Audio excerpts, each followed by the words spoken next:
今年的 Computex VR 虚拟实境吸引许多目光。不过，除了硬体的规格，搭配高阶作业系统的需求，也成为微软想要抢进的市场。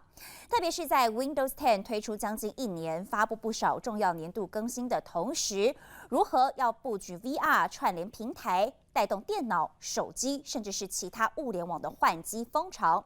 今天的关键对话，来听听看微软 OEM 全球副总裁 Nick Parker 怎么说。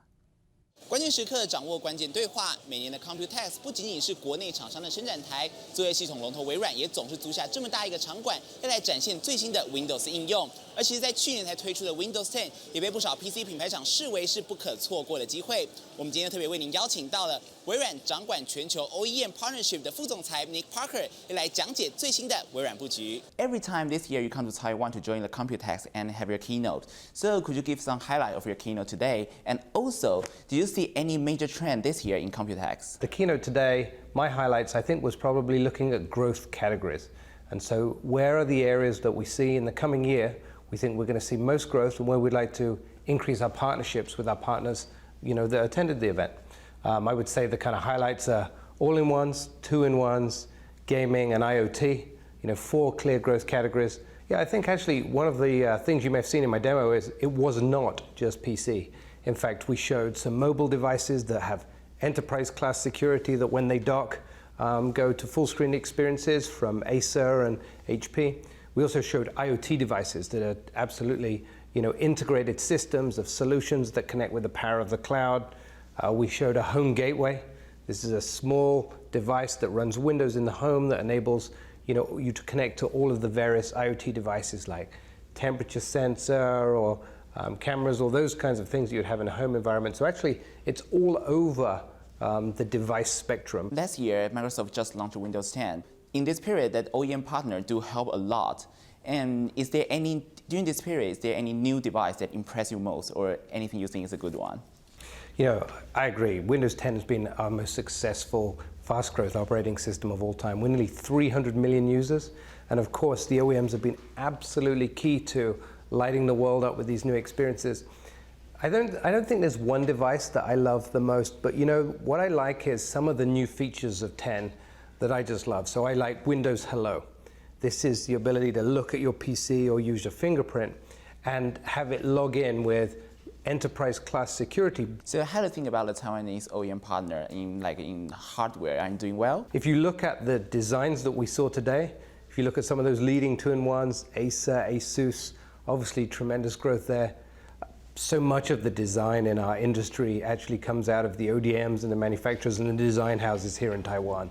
And when you see the category growth in two-in-one, in all-in-one, and gaming, so much of that is actually hardware design that's leveraging these new Windows 10 features. So yes, very much so.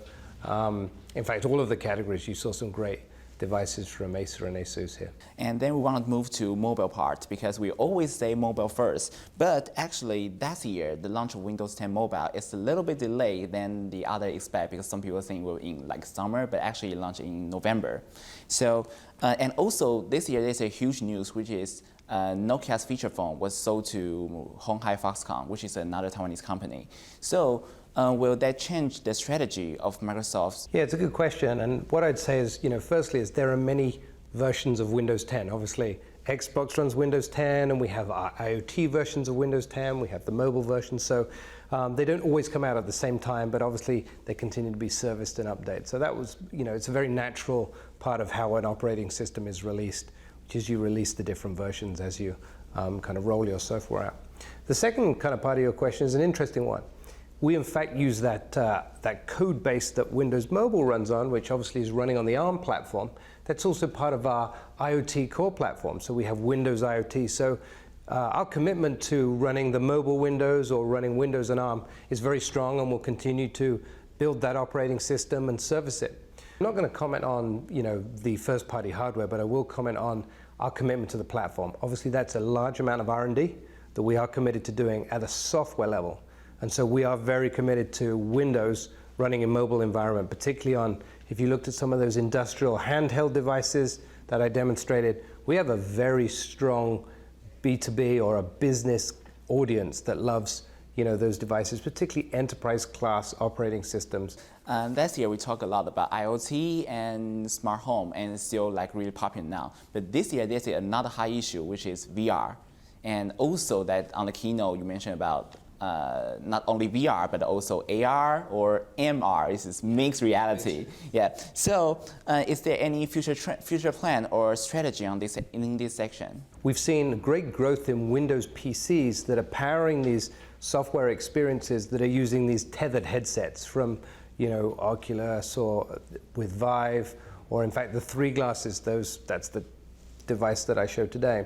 And so that's been a great growth in Windows PCs that really shows the value that Windows 10 can bring to people who want to build software experiences and then have these very unique peripherals on top, mainly VR.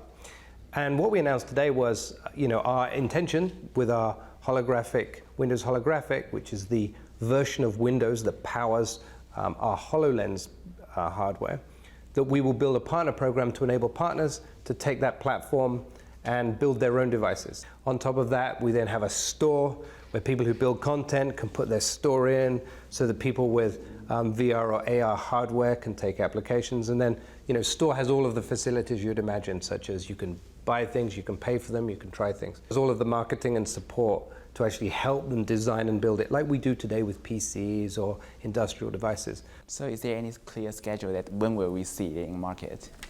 I'm going to repeat Terry from today. It's months. It's not weeks, but it's months and not years. 看准到了2020年虚拟实境装置规模将会达到每年8000万台，因此呢，微软也推出了所谓的 Holographic 平台，让使用不同装置的消费者都可以一起来串联体验。或许在不久的将来，真的会像Nick所说的，一起来迈入一个 MR 的新世界。